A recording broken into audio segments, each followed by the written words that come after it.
Welcome back to the Relaxing Ghost channel here on YouTube. As always, your host with the most, Ghost. And today, we got episode 11 of the Attitude Era review series, Judgment Day 1998, in your house. This was from October of 98. Continuing the Attitude Era review series, guys. I'm pushing myself to get these out here for you guys. And next, we will have Survivor Series Deadly Games. So, I would like to get these done at least every 2 weeks, if not every week. So I'm going to try to push myself to do that more. Subscribe to the channel if you guys haven't already. Let's get right into Judgment Day 1998. So this one came from the Rosemont Horizon in Chicago, Illinois. Rosemont, Illinois. 18,153 in attendance. Pretty damn near close to 20 years ago. October 18th, 1998. Got our morning coffee. Monopoly guys is back at McDonald's.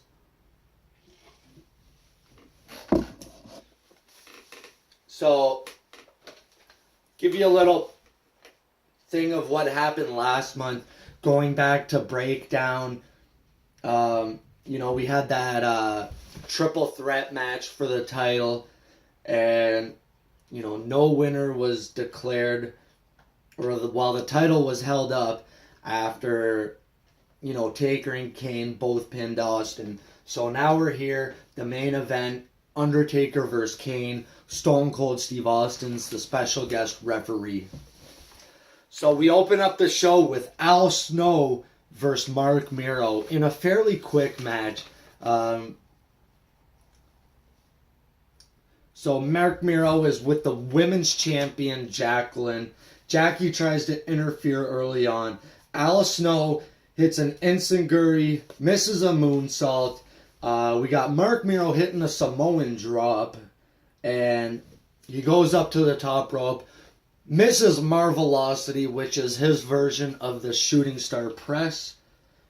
Al Snow counters the TKO. Hits the snowplow for the win. So, pretty quick match here. So we go backstage. Austin is shown to his locker room. And he's like staying in some closet. Because he's not a superstar tonight. He's a referee. So it's his locker room, quote unquote. You're going to be dressing in here, Mr. Austin. Second match of the night. LOD and Draws taking on DOA and Paul Ellering. So recently, Paul Ellering turned on the Legion of Doom. Formed DOA. We got this 6-man tag match here. We got quick tags in and out by LOD. Ellering is in for about a minute this whole match. Draws hits a DDT. Tags Hawk. We get a Doomsday device for the win. But, Draws ends up getting the pin there. And Hawk's a little confused to... end the match. Like, he was the legal man. There was definitely some tension here at the end of the match. And LOD wouldn't be in the WWE too much longer after this one. Third match of the night. We got the light heavyweight championship on the line. Taka Michinoku's been the champion for about 10 months here. He's defending the title against Christian, who debuted last month at Breakdown. So this match was awesome. We got a springboard plancha early on from Taka Michinoku, and Edge is spotted in the crowd. Christian hits 2 suplexes and a front face suplex for a little trio. Christian hits a plancha of his own here, so these guys are in and out, up and down, all over the place. Great match. We got an Asai moonsault by Taka. Taka taking too long up top, setting up the Michinoku driver. He picks up Christian, and Christian rolls him up. We got a new light heavyweight champion. Fourth match of the night. This pay-per-view moved along pretty quickly here. Fourth match, Val Venus versus Goldust. So we got good back and forth to start. Goldust misses Val shoulder to post. Val Venus works the shoulder most of the match. He hits a short arm scissors, a cross arm breaker. Val hits a power slam, goes for the money shot, but Goldust goes up top, hits a superplex. Goldust hits a headlock bulldog. Terry gets up on the apron. Terry Runnels was with Val Venus at this time. And we all know that was Goldust's wife at the time. So Terry gets up on the apron. Goldust hits a low blow on Val Venus, and he gets the win. So we go to a clip from Sunday Night Heat after this. Triple H getting injured on Sunday Night Heat. So Triple H was injured on Sunday Night Heat. We got an X-Pac promo with Cole saying, you know, it's too bad his buddy was injured. X-Pac, you know, one of my favorites at the time. I can't say that enough. So we got a European Championship match here. X-Pac versus D'Lo Brown. And I believe Triple H was supposed to be like in the IC tournament at one time, but I don't know if I gave you guys a shot at the back, but pretty cool. I like that cover quite a bit. So European title match. Dropping things now. So we got X-Pac missing the Bronco Buster like at the beginning of the match. And D'Lo takes advantage right away. D'Lo Brown, very underrated worker at this time. D'Lo Brown hits several power moves. He hits a power bomb. X-Pac counters. Finally hits the Bronco Buster. China gets a couple of cheap shots in. Mark Henry runs down. And D'Lo misses a cannonball. We don't see D'Lo hit too many cannonballs. So D'Lo hits X-Pac with the title. And then he goes for the running power bomb, which, you know, he kind of slipped up on this one. And D'Lo Brown has been, like, slipping up a couple of times. He would recover, and he goes for the lowdown. And that lowdown was countered into the X Factor. We got a new European champion. So we got two new champions to start this show. Sixth match of the night. I thought that was a pretty good European title match too. Sixth match. New Age Outlaws taking on the Headbangers for the Tag Team Championships. This was a pretty quick match. The Headbangers jump in during Road Dogg's promo, and they get the advantage on Billy Gunn. Billy gets double teamed, and Road Dogg smashes a boombox over Mosh's head, causing the disqualification. So, I don't know, the Outlaws get a cheap out of their match, getting the DQ. And it wouldn't be too much later when, you know, they would split up.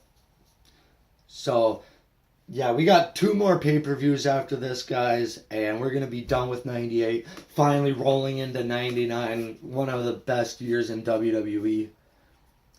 And seventh match of the night, an IC championship match. This was for the, I believe Shamrock just won the title on Raw. So it's Ken Shamrock taking on Mankind. This is a pretty cool match here. So Shamrock goes after the leg of Mankind. The match goes outside. We see Mankind tossed into the stairs. Sorry, I can't read my writing sometimes. A chair shot to Mick Foley, a belly to belly DDT. Mick Foley hits one of those. Ken Shamrock hits a power slam onto the stairs.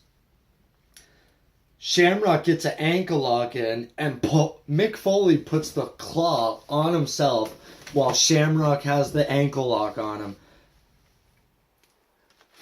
So the referee stops the match, and when we hear the announcement, Ken Shamrock wins the match as a result of the mandible claw.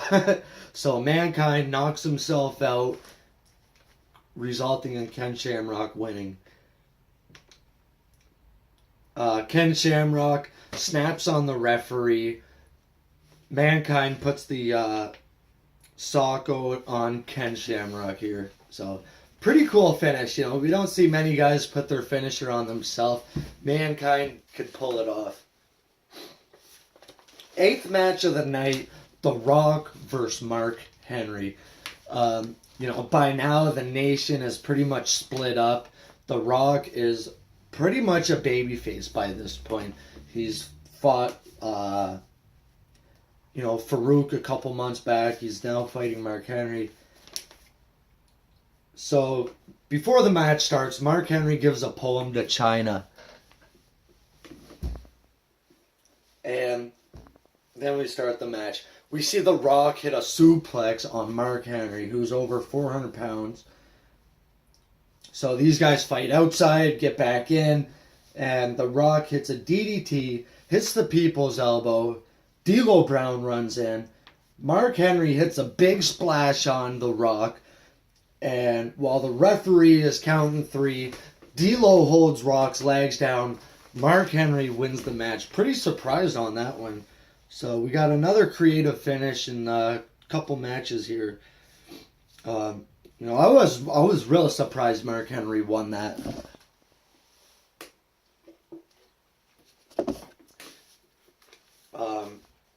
Ninth match of the night for the World Wrestling Federation Championship. And if Stone Cold Steve Austin doesn't declare a winner, McMahon has threatened to fire Stone Cold. The Undertaker versus Kane. So this match got quite a bit of time here.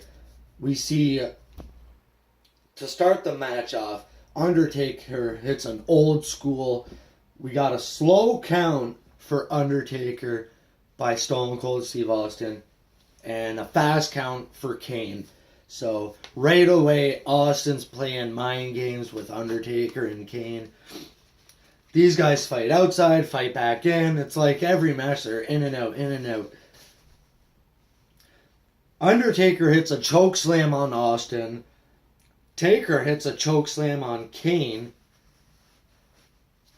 Or no, I think Kane hit a choke slam on Austin. Undertaker hits a choke slam on Kane. Paul Bearer comes out with a chair.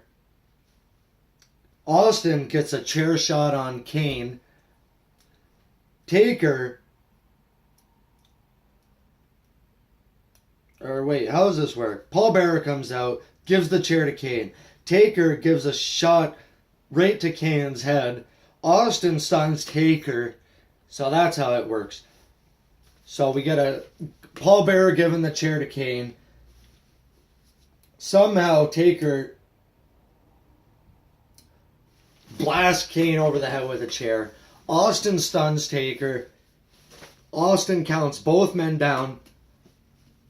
1, 2, 3. And both men are counted down. We have no WWF champion. So Austin gets on the mic saying, you know, you're threatening to fire me. Where are you? Austin goes backstage to find McMahon. He can't find him anywhere. And, you know, we see a cameo by Bruce Pritchard. He's like ratting him out. He's over there. He's over there. Austin goes back to the ring. and the Titantron starts going up, and McMahon is in the I forget what they called it, like a technical area back in the behind the Titantron, and Vince McMahon fires Stone Cold Steve Austin right on the spot. Say, Austin, you screwed yourself. You're fired. Pretty fun way to end the show. The next night on Raw, we would, set up the tournament to build the Survivor Series. I believe that's where the Bang 316 originally happened, was the next night on Raw there. So take some time, subscribe to the channel, guys. We will be reviewing the Survivor Series Deadly Games tournament next episode 12. Thank you guys all for watching. If you have any suggestions on reviews you would like to see, comment down below. Overall, Judgment Day 98 wasn't the best show, but it was still very entertaining. I thought there was a couple good matches throughout the night, and it was a fairly quickly paced show with 9 matches. Things did flow pretty nicely. So there's my thoughts on it, guys. Take some time, subscribe to the channel. We'll talk to you later. Peace.